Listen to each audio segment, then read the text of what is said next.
Hello दोस्तों, कैसे हैं आप सब। आज की शुरुआत करते हैं एक नई कहानी के साथ। आपका स्वागत है हमारे चैनल पर। शुरू करते हैं इस कहानी को। ये कहानी सच्ची घटना पे आधारित है। बेटा, ये दोस्ती की मिसाल है जो मैं सीधे मेरे हाथ में सेफ हाथ में दे रही हूँ।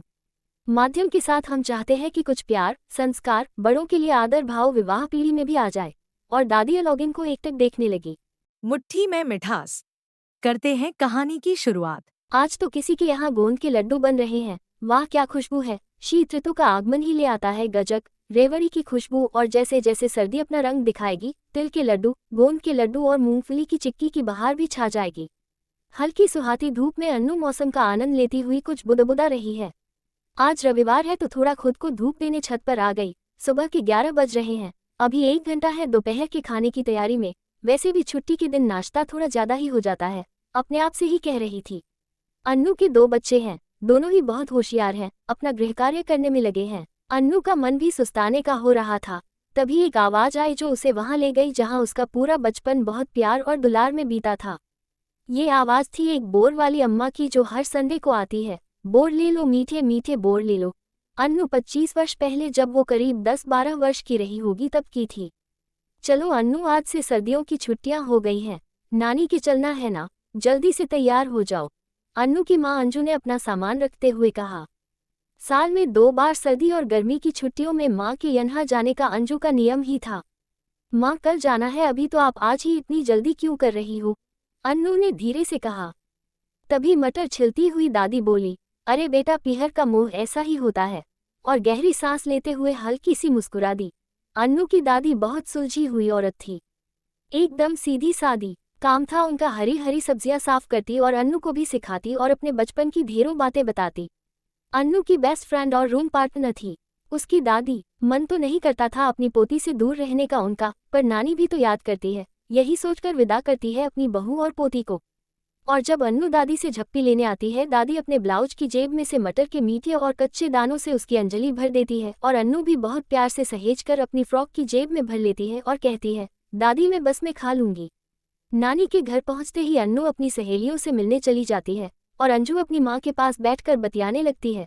क्या अंजू, सिर्फ 5 दिन ही रहोगी इस बार, हमेशा की तारांकन तरह 10 दिन क्यों नहीं, माँ ने नाराज होते हुए कहा।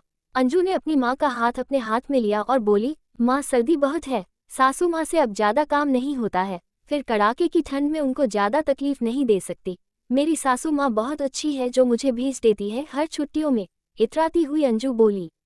उसकी माँ ने भी स्वीकार करते हुए समधन जी का धन्यवाद किया।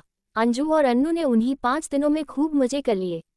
अन्नू की नानी रोज कुछ ना कुछ उसकी पसंद का बना देती। कभी बादाम का हलवा तो कभी गोंद के लड्डू, कभी मटर के पराठे तो कभी बाजरे की खिचड़ी। मन भर के खिला दिया बेटी और नाती को। और फिर जाने का दिन भी आ गया। नानी से विदा होने लगी तो नानी ने अन्नू की मुट्ठी में मीठे बेर रख दिए और आंसुओं को छुपाते हुए बोली, रस्ते में खा लेना बेटा। अन्नू ने अपनी फ्रॉक की जेब में फट से बेर डाल लिए और नानी से लिपट गई। अंजू ने भी अपनी माँ के ढलके हुए आंसू देख नजरें नीची कर ली और अपने घर की तरफ रुख किया। जैसे ही अन्नू अपनी दादी के पास पहुंची, दादी ने गले से लगा लिया और अन्नू को मुट्ठी भर काजू दिए। उसकी दादी अन्नू के लिए हमेशा कुछ ना कुछ रखती ही थी अपने स्वेटर की जेब में, कभी मूंगफली तो कभी बादाम तो कभी मटर के कच्चे दाने। एक दिन अन्नू स्कूल से थककर आए और अपनी दादी की गोद में लेट गई। तभी दादी ने हाथ सिर पर फेरते हुए कहा, आज ज्यादा पढ़ाई करनी पड़ी क्या, ले आज मेरे पास तेरे लिए बादाम है। और अन्नू के हाथ में धर दिए बादाम। अन्नू ने उत्सुकता से पूछा, दादी आप मुझे एक बात बताइए, आप और नानी मुझे इतने प्यार से मुट्ठी भर के बेर, बादाम, मटर देते हो, वो किसी पैकेट या थैली में क्यों नहीं देते।